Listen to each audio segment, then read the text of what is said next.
যে তোমাকে বিনা কারণে শত্রু ভাবে তাকে বোঝানোর চেষ্টা করা ঠিক শূন্যের বুকে পানির দাগ কাটার মতন অর্থহীন।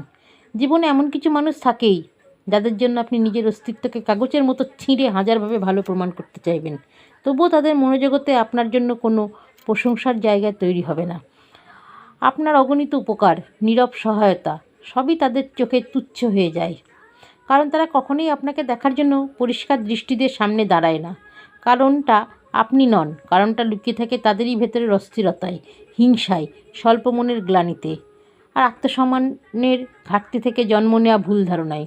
যারা আপনাকে কোনো কারণ ছাড়াই শত্রু ভাবে, তাদের মন জেতা যায় না, কারণ সেই যুদ্ধ তারা আপনার সঙ্গে করে না, করে নিজেদের ভেতর জমে থাকা অন্ধকারের সঙ্গে।